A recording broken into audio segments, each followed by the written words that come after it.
Masatna say na Ebrason say yes, I didn't come up. Na Matna say no. Next, Dr. Isaac from Pomaba of Freestyle Health Clinic. On na de be I say mama and BBI free, BBI so be better be a 50-50. Mohwe wa na say ya chemu ama no watu ya fa no mo so afafa. Etimi ne ba betwetwe enkobo. Doc, mache. Me josu you. Akwa banso. Me das. Freestyle Health Clinic. Enkobo be na wo de che ya hwefo. All right. Mamenchia ahwefo nyina. I'm say a couple of weeks ago. Na ye din komofa so ba benya fibroid. Na we jama ne wo ho. Because why ye treatment no hospitals bebre wa bre wa nya results enti no se se na bamabu also nya treat crabium ye besi bi ensia den no chena e de bebre no. So previously ye be hu say etimi mama ne bi e bleed bebre wa bra fibroid na ba no jama na wo ho ache eno achi no ye be hu say etimi affect o ma wo e ma wo ho be ye den ma ne yeye eno achi no ye be hu say ebetimi nso aboa ama oba moja so ate brebia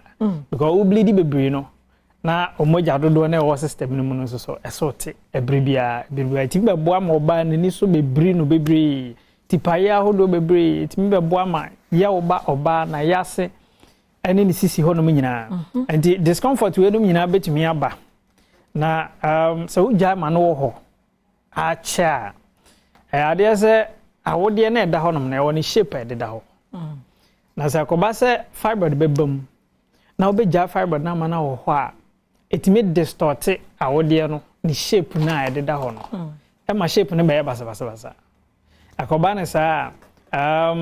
awode no se de enka besi aye kama da ho na awode abenyinsan ama na yeye no entimi nkoye proper biom e ma nyinsan papa bia entimi metom and most of miscarriages are ekoso nyina fibroid bebre na taachire okay enti oba nyinsan enche na say 2 months na say 3 months na say miscarriages bebre a ma nyinsan na enye yi no emu fa kase no a fibroid na ya na etai edeba enti no ehun ko hia say wa bra fibroid wo ho ana unim say wo ho no no obegya ama na wo ho because start ba ko pe isha start for fry friend of myoma that is a fibroid ketwa but for some time then na ebi beka ho na de ho no nzu ni me share images bi no ma yi de agu dade yi bi mu ase kase wo mu na nkete prekesi bi na buza say na se fibroid na nya ade ba akope ya na ase nyamba ete se wa tu koku ase ba yire de bo ho kura do so ten okay am say kase no ne papa no angasa okay ana ne mane ne se de yire no mu se na no mu na bo nchenchen sa na tie wa wodi no awode ne se yare wurom a e multiply bebre ene nyini ntentem no nti na awode na no mbiebi rough cervix no mbiebi rough ebebia je say maybe sperm bi ba ana say ovulation time bi but awode na sa no bebie rough sa de no mbiebi enti no infection betimi aba oba ase betendru awode no ebedru ho a je say o ma no ho che enti no say yare nya wura awode no tse fibroid de a once e wa awode no ne de se ne one treat a ochena foforo be ba be ka ho na aye bebre e wa awode no mu na ade ba kwa ya na o mu ne se mostly scans na yetwa e de hwehwe fibroid no eya na e won limitations entimi hu awode no mu nyina yie enti e bi a wate se yeso wo fibroid mienu ana ba ko bi o twen ama na ye kese ana ye bebre ansa na wako treat a machine etimi hu ba ko ana mienu no e bi kra de o hobrusa enti no hu behia se wonya tempo se yeso wo fibroid ne de ontena ho na obehwehwe Star Health Clinic echi akwan na nze botam ha nyina de yene facility etimi treat fibroid no man etimi ko yie na ensan be ha obi wabra mo de bi anka ho sikantwa bi anso so enim enti no se what pen se wo fibroid a ense se otena ho na wonnim nso so aho behia se obeye scan because a man no tie a mistake we obetwa ayare ansa na wa scan ana ne mense se delay a emma no sa bre no na obeye scan ana bia wanyinsan no entwan nyinsan ansa because wonyinsan na fibroid ho a facility hospital bia ntimi nya hwe mfa ho se wotena se eyi wani se fibroid ne na ne baabi na okonyinsan ka ho a na say you are leaving them with no choice. Na say fiber na ewo ho no enye fiber da ye de wo e makwan ma wo ni bia baby ada na ho na wasa akwada ne da e be disturb your health sa kopem say nyinsen no be say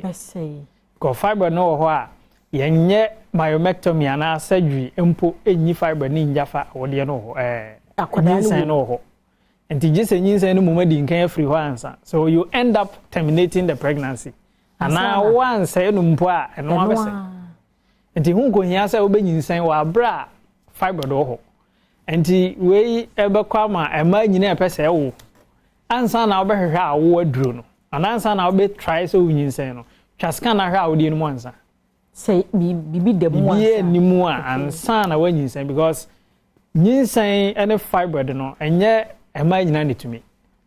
because bleeding ahodo discomfort ahodo wayase berew and umoje bere 9 months a unyinsan no umoje bere ansa na wakowo and aye how bebre enti hunko hia so oba betwen a amana koduru ho ansa bra mpo nyinsan ni metom no sabre no na ho se oye check up bi edefa wode no ho ansa na wa try say mpo obenyinsan yɛnhwɛ yɛde saa fibroid ne saa nneɛma no to nkyɛn Star Health Clinic ɛde ebiem ro betimi de abamakache yɛde awodie mu yare n sɛ awodie mu yare na hɔ na yɛyɛ expert yes so sɛ ɔba wo tube na block sɛ o cyst ɛwɔ nkosua mu ana nkosua na sɛ ana wo ahwehwɛ akyɛ na emba sɛ yɛ adenomyosis ana endometriosis awodie mu yare ni nyinaa de hɔ na yɛyɛ expert yɛde no to nkyɛn a yare ahodo ni nyinaa sɛ yɛ diabetes hypertension say maybe ode no yefunyare ahodo yi bi intestinal disorder bi say typhoid o say ulcer o say aside no ho a wani su ne briu ana bema untimi ne ho kani hia yie ana o prostate ho nsem yare ahodo ni nyina de ye gibrehwe ho na mom de ya na ye de ebreto ho na ye expert wom na ye awo ne awodie ho nsem ene de bema ontumi hye ne yiri nyinsan ne saa ne ma no ehonom na ya na treatment na ya na ye de bre kakra eto ho ne mom yare ahodo na aka ne nyina de ye hwe e Star Health Clinic honom ye hwe na obi pese oba mo ho a obi hu mo obenya yenya ye branches no ebi wo kasoa akwele Otacity honom a Otacity honom anya du Otacity junction ho a na obisa Star Health Clinic obi abetwe honom sanso na obenya ye okumase ajoso kwamu for junction so ho a ye Ben Baptist Church no ewo kwamu honom a obenya ye osunya ne so sunya ye ofiapre bibia na GN Bank ewo no a da building na mu ena ye doma hinkronsi ye doma SS local area ho a ye Ben Gift FM sa na Jamai South so ye wo Japekrom fitemu eho nyina afa number we ne frɛ na ye direct umra branch ben o number no 0249 200 555. Misi number no so biom 0249 200 555. Eno na obefre na obenya Star Health Clinic abribia na de kire wadwen fo pom de ho no ya boa ayiwa ansa be connect mo aye health clinic no de abibiduro ye adwuma wo